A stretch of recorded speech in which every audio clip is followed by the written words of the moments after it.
안녕하세요, 수진입니다. 결혼식을 준비하고 있는 커플에게 이 영상이 도움되길 바라며 한번 영상을 시작해 보도록 하겠습니다. 첫 번째, 내가 결혼하게 될 상대방과 우선순위를 정하는 것. 결혼식을 준비하다 보면 식 외에도 이것저것 준비할 게 많기 때문에 먼저 우리는 어떤 거에 좀 더 초점을 두고 시간과 돈을 투자할지에 대해서 솔직하게 이야기를 해보는 게 중요한데요. 정말 다양한 요소들이 있는데 이 중에서 우선순위를 과감하게 한두 개를 선택을 하고 이 기준에 맞춰서 준비를 해나가면 결혼식 막바지가 돼서 너무 정신이 없을 때 버릴 것을 과감하게 버리고 우선순위 했던 거에 부족한 시간과 돈을 투자할 수 있는 기준선이 생겨서 트러블을 최소화할 수 있는 것 같습니다. 자, 이제 결혼식을 준비를 해보도록 할까요? 첫 번째는 식장을 이제 선택을 하게 되는데요. 식장을 정하는 기준은 여러 가지가 있겠지만 보통은 하객들에게 크게 불편함을 주지 않으면서 내 니즈를 만족시킬 수 있는 곳을 찾게 되죠. 이제 주차가 충분히 되는지, 교통이 불편하진 않은지, 식사가 너무 형편없지 않은지 등의 기본적인 기준을 두고 식장을 고르게 됩니다.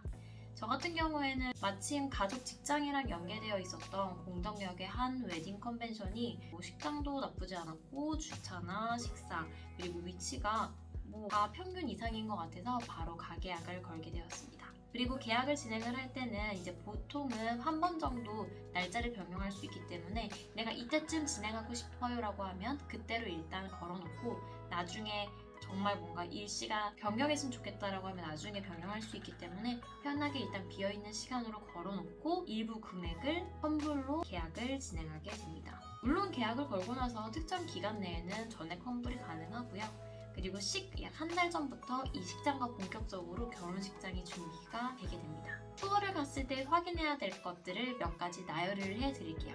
여기 보시면 최소 보증 인원이 몇 명 정도인지, 주차 가능 대수, 인당 식대, 그리고 식장이 뭔가 어떻게 버진로드의 길이 같은 게 신부 입장에서 중요할 수 있고 식 내에 하객 전용 자릿수, 그리고 신부 대기실이 어떻게 되어 있는지, 단독 홀인지 아니면 다른 사람들과 공유하는 홀인지, 마이크 수, 피아노 위치 정도 확인하면 될 것 같습니다. 추천을 한두 가지 해드리자면요. 먼저 계약을 할 때 식대라든지 다른 부분에서 조금 할인을 받을 수 없는지에 대해서 내부를 꼭 한 번 정도는 운을 띄워보는 것을 추천을 드리고요. 그리고 두 번째는 식사를 한번 해보는 것을 추천합니다. 시식을 이제 예약을 걸어놓고 가게 되는데 다른 식이 있을 때를 그때 실제로 식이 일어나는 분위기랑 환경도 보고 밥을 먹어보면 어떤 식으로 내 식이 흘러갈지도 상상해 볼 수도 있겠죠? 그리고 스드메입니다. 스드메라고 하면 리허설 촬영이라고도 불리는 스튜디오 촬영, 그리고 실제 식 당일에 입게 되는 드레스와 메이크업을 통틀어서 이야기한다라고 생각하면 됩니다. 보통 스드메 같은 경우에는요, 웨딩 플래너 업체를 끼고 진행을 하게 되는데 저 같은 경우에는 특정 샵에서 드레스를 하고 싶었던 거나 이 스튜디오에서 나는 꼭 사진을 찍고 싶어 했었던 니즈가 있었기 안 하기 때문에 이 업체 저 업체 알아보는 거가 귀찮으니까 바로 웨딩 업체를 찾았고 웨딩 플래너를 끼고 샵들을 그냥 소개를 받고 이 중에서 그냥 제 취향인 것들을 골라서 진행을 하게 되었습니다. 여기서 웨딩 플래너라고 하면 사실상 해주시는 게 다른 스튜디오, 드레스, 메이크업 업체를 하게 되는데 이 업체들과 다 시간 조율하려고 하면은 머리 아프잖아요. 커뮤니케이션도 하고 확인해야 할 것도 하고 그런 것들을 다 대신해주는 게 바로 이 웨딩 플래너 선생님들입니다. 그리고 준비하면서 다른 사람들은 좀 어떻게 하는 거지? 이런 거는 어떻게 준비해야 되는 거지 모를 때 물어보시면 다 정리해서 알려주셔가지고 이 한 플래너 선생님을 끼고 그냥 내 결혼식 준비를 다 진행했었던 것 같아요. 이제 플래너 같은 경우에는 동행과 비동행으로 나뉠 수 있게 되는데 말 그대로 동행은 저희와 스튜디오, 메이크업샵 이런 데를 가면서 같이 직접 동행을 해주시면 코치해주시고 선택해주시는 거고, 비동행 같은 경우에는 본식 드레스 가봉을 할 때만 실제로 동행을 해주시면서 같이 가이드를 해주시는 겁니다. 저희 같은 경우에는 제이웨딩이라는 플래너 업체를 썼고요. 비동행 선생님이셨고 남편이랑 편하게 데이트하면서 스드메 같은 것을 준비하고 고를 수 있었습니다. 플래너 계약을 진행을 할 때는 스드메별로 원하는 느낌을 다 보여주시고요. 러블리를 원하든지 모던을 원하는지 등등의 대략적인 느낌을 말하시면 알아서 몇 개 업체들을 제안을 해주시고 고르고 견적을 알려주십니다. 이때 계약을 하면은 이제 전체 스드메 금액의 20%를 선불로 플래너 선생님에게 예약금으로 보내드리게 되고요.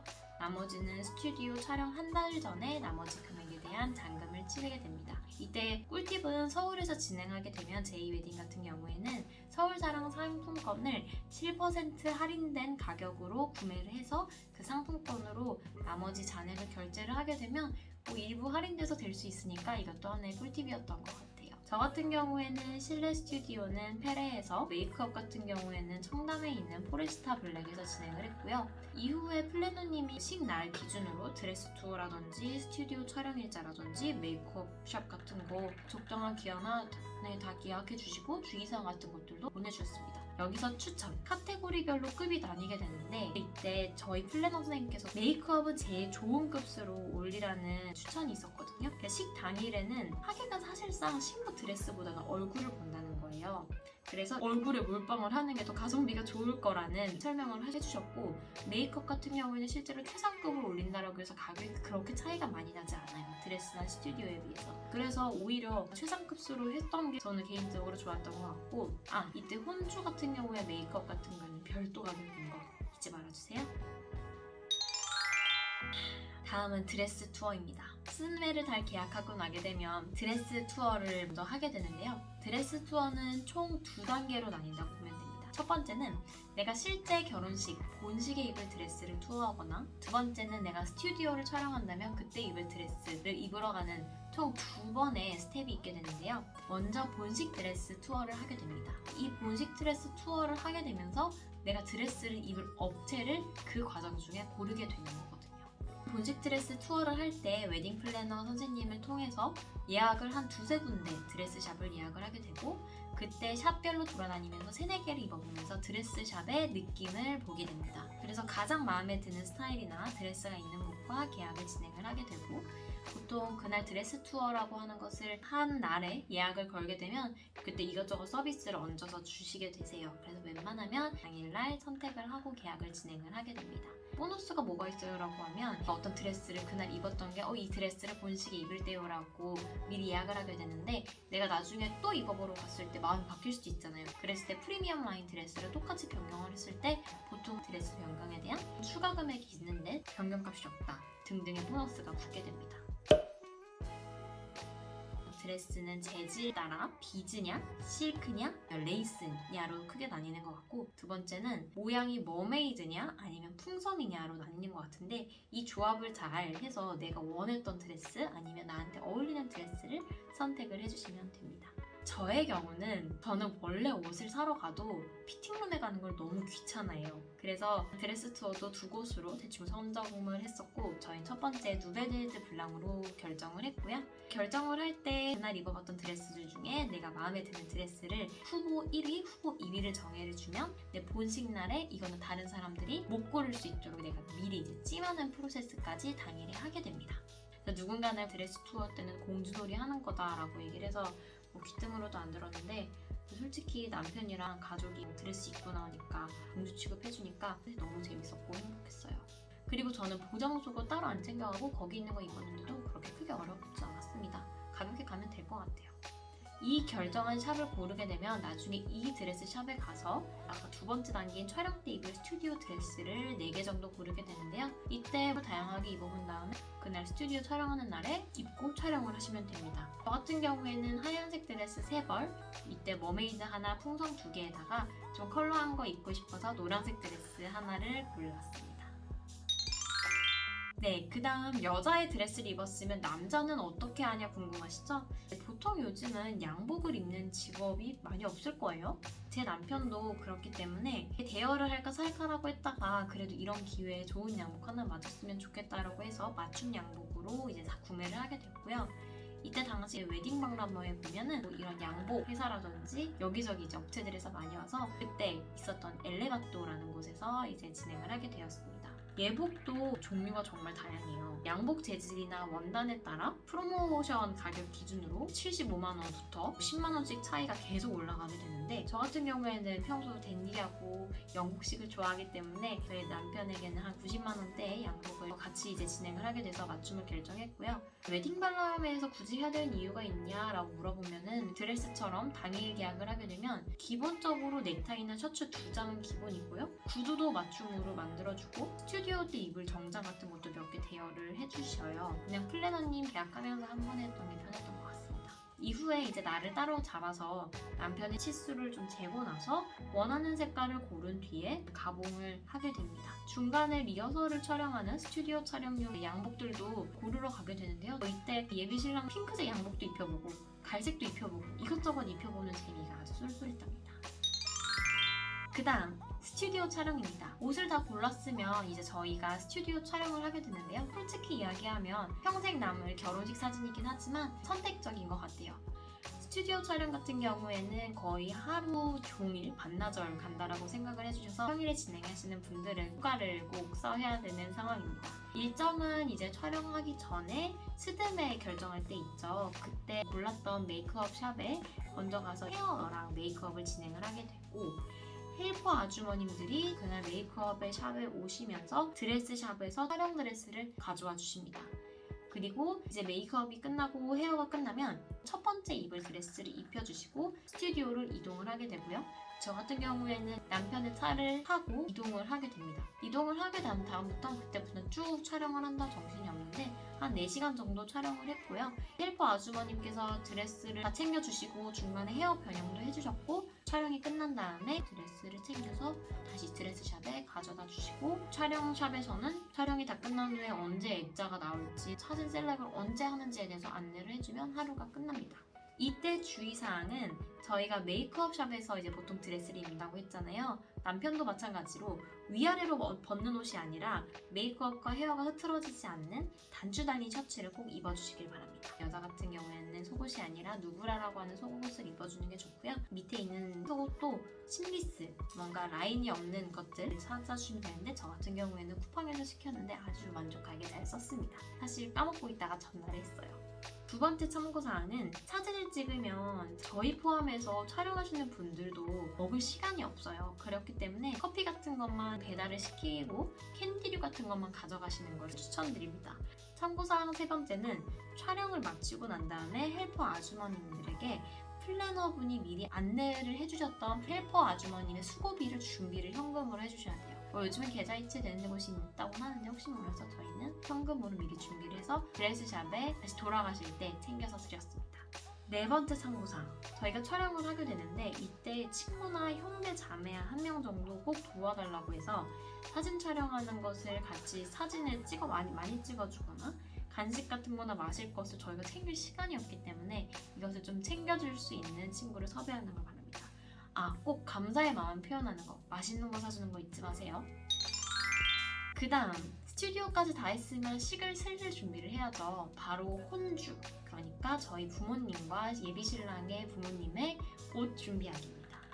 이제 보통 어머님 같은 경우에는 한복을 입게 되고 아버님 같은 경우에는 양복을 입게 되는데 아버님들 경우에는 저희는 각자 알아서 챙기셨던 것 같아요. 어머님들 같은 경우에는 저희 예비 이제 신랑 어머님께서 한복샵을 먼저 잘 알아봐 주셔가지고 그냥 그곳에서 대여로 진행을 했습니다. 굉장히 만족스러웠고요. 되게 쨍한 색깔 그리고 안 좋은 재질이 아니라 진짜 고급스럽게 떨어지는 한복이어서 저희 까다로운 엄마도 너무 마음에 들어했던 기억이 있어요. 한복 같은 경우에는 드레스처럼 식 4-5개월 전에 넉넉하게 원하는 각자의 색깔을 생각한 다음에 샵에 들려서 입어보고 치수를 재면 식 전날에 가져갈 수 있도록 한복샵에서 준비를 해주십니다. 그래서 전날에 저희가 픽업을 해서 준비를 해서 식 메이크업 다 받으시고 식장에 도착한 다음에 갈아입으셨었고요. 내가 형제자매가 있다라고 하시는 분들은 이제 예쁜 원피스 아니면 뭐 양복을 입을 수 있도록 소정의 준비 금액을 챙겨주시면 될 것 같아요. 자, 다음 청첩장입니다. 일단 청첩장을 만들면 사진이 보통 담겨 있어요. 그래서 전에 청첩장을 준비하게 되는 스튜디오 촬영이 다 완성이 되어야 되고 그리고 사실 보정본 같은 경우에는 보통 청첩장 준비할 때 나오기가 조금 어려운 경우가 많기 때문에 순고 같은 데라든지 보정업체에 미리 맡겨가지고 사진들을 미리 보정받으면 좋습니다. 청첩장은 두 가지, 모바일 청첩과 종이 청첩으로 나뉘게 되는데요. 저 같은 경우에는 식장에서 모나미 쪽과 연계가 되어 있어서 앱 형식으로 되어 있어서 필요한 정보들을 그냥 빈칸에 입력을 하면 그냥 자동으로 청첩장을 만들어주는 그런 시스템이었어요. 자, 그 다음 종이 청첩인데요. 청첩장 스타일을 고른 다음에 그 스타일에 따라서 입력해야 되는 값들을 빈칸에 넣으면은 초안을 만들어서 그쪽에서 직접 PDF로 이메일로 보내주세요. 그래서 검토를 후에 괜찮다 싶으면 컨펌을 하고 결제를 하시면 됩니다. 추가 금액을 내면 청첩장을 뭐 접어서 또 봉투에까지 넣어줘서 줬던 것 같은데, 저 같은 경우에는 제 동생과 남편을 같이 고려를 해서 저희가 직접 접었습니다. 자, 그 다음 청첩장이 나오면 청첩 모임을 시작해야겠지만 이건 그냥 간단하게 말씀드리면 결국 종이 청첩을 주면서 식사를 대접하면서 우리가 결혼한다는 소식을 알리는 자리인데요. 저 같은 경우에는 제 남편과 제가 같은 대학교에 나왔었기 때문에 30명 정도 모아서 크게 청첩 파티를 좀 진행을 했었고요. 아는 지인분께서 장소 섭외를 좀 도와주셔가지고 그때 을지 미팅룸이라는 맛집에서 한 층을 빌려서 거의 저녁에 밤새 놀았었습니다. 그 외에는 이제 저희가 따로 만나서 청첩 모임을 진행을 했었습니다. 참고로 청첩장을 할 때 내 것만 생각하지 않고 가족분들 할 것도 넉넉하게 준비하시는 걸 추천드려요. 다음은 식 준비입니다. 이제 식 시작하기 한 달 반 전에 이제 식장에서 준비가 필요한 것들을 체크리스트를 해서 보내주게 되는데요. 먼저 저희 측에서 해야 되는 건 그 전에도 식 당일날에 같이 좀 도와줄 사람들을 섭외를 해놔야 됩니다. 기본적으로 축의불금을 받아줄 사람 1명, 그리고 식권을 나눠줄 사람 1명, 이렇게 2명이 신랑 측, 신부 측에 섭외가 되어야 되고요. 추가로 진행자를 맡아줄 사람을 외부에서 데려오든 내 친구에게 부탁을 하던 이런 부분들이 사전적으로 온라인이 되어 있어야 되겠죠. 두 번째는 식권 준비인데요. 식권은 보통은 이제 식장에서 미리 부탁을 하면 준비를 해주는 경우가 많아요. 다만 저 같은 경우에는 조금이나마 차별성을 두고 싶어서 직접 만들어서 준비를 해줬고요. 저 같은 경우에는 오프린트미라는 사이트에서 우리의 캐릭터를 직접 만들어서 명함 형식으로 각각 150장씩 프린트를 준비했습니다. 다음은 식순 정하기입니다. 사실상 저희가 일반적으로 알고 있는 기본적인 식순 안에서 우리가 원하는 분위기나 흐름대로 식순을 자유롭게 정하면 되는 것 같아요.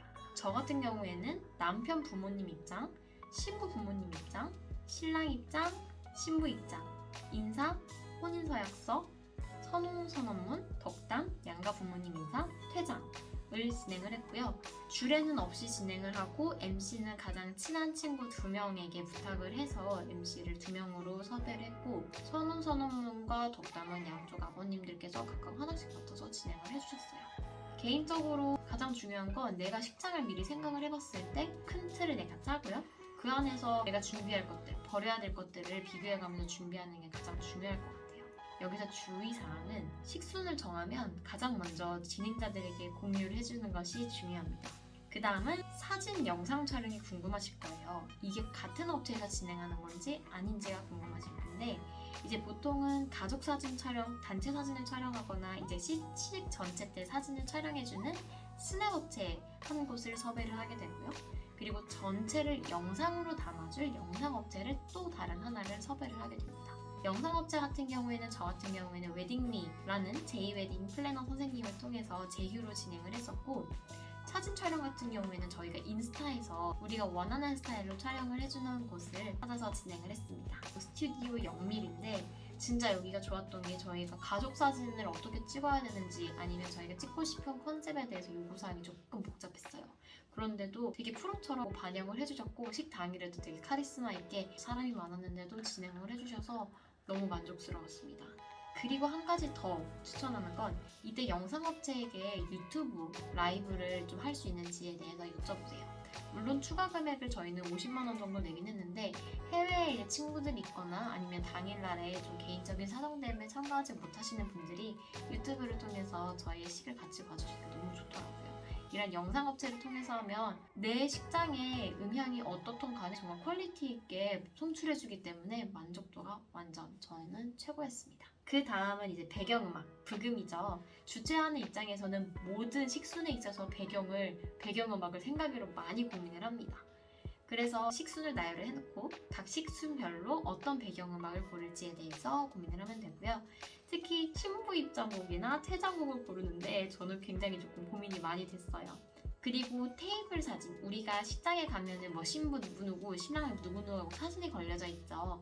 이거 같은 경우에도 사실 신랑 신부가 준비를 해야 되는 거거든요. 보통은 미리 인화를 해서 식 당일날에 식장에 전달해 주시면 DP를 해주시고요. 사실 저희 입고 있다가 벼락치기를 했었는데 가능했었던 이유가 제 남편이 찾아줬던 사진 인화 앱 ZZIX, 직스라고 읽나요? 이 앱을 통해서 진행을 해서 5장 인화하는데 바로 다음날에 배송이 와서 문제없이 준비할 수 있었습니다. 네, 여기까지 하면 사실 식 준비는 다 했다라고 생각하면 돼요. 제가 자세한 사항들 같은 경우에는 투두리스트로 하단에 적어놓도록 하겠습니다. 보너스로 우리 신부님들을 위해서 말씀드리고 싶은 게 있는데요. 바로 부케 준비입니다. 아니 부케는 웨딩 플래너에서 다 해주는 거 아니야? 일부는 맞고 틀릴 수 있는데 제휴업체를 통해서 부케를 준비한다던가 아니면 내가 따로 부케 업체에서 준비를 하게 됩니다. 이제 내 본식 드레스와 어울리는 부케를 미리 주문을 하게 되고요. 플래너님을 통해 연계된 꽃집에서 주문을 해도 되지만 보통 원하는 디자인이 있거나 원하는 꽃이 있는 경우에는 인스타에서 찾아서 내가 원하는 부케를 만들어주는 곳 같은 곳에 연락을 해서 진행을 해야 됩니다. 제가 같은 경우에는 이것저것 알아봤는데 사실 플래너님 통해서 제휴하는 곳이나 인스타에서 찾아서 진행했던 곳이랑 그렇게 가격 차이가 나진 않더라고요. 저 같은 경우에는 바로 마음에 드는 곳을 인스타에서 찾아서 진행을 했었고 제 드레스 사진을 보내줬더니 좋아하는 스타일의 부케를 몇 개 보내주시고 꼼꼼하게 막 이러면 더 예쁠 거예요. 보통 식장은 이런 게 더 예뻐요라고 상담도 친절하게 해주셨어요. 그래서 바로 이 부케로 진행을 했습니다. 근데 보통 부케를 주문하게 되면 부케만 주문하는 게 아니고요. 본식 부케 세트로 이렇게 부톤이에 남편이 끼는 거 그리고 코사지 6개까지 진행을 하게 되고요. 저 같은 경우에는 제가 했던 곳에서 생화로 헤어피스까지 만들어주셔가지고 이제 2부에서도 사용할 수 있었습니다. 그리고 사회자들 코사지들도 보너스로 만들어주셨어요. 너무 감사합니다. 이것을 저희가 미리 주문을 하게 되면 식장 기준으로 서울은 무료 배송을 해주시고 당일날, 식 당일날 그리고 본식 4-5시간 전에 샵이나 아니면 식 2시간 전에 우리 식장으로 직접 배달을 해주십니다. 저 같은 경우에는 메이크업샵에 바로 배송을 하는 걸 요청을 드렸었고 제가 직접 식장으로 제 부케와 나머지 것들을 들고 갔었어요.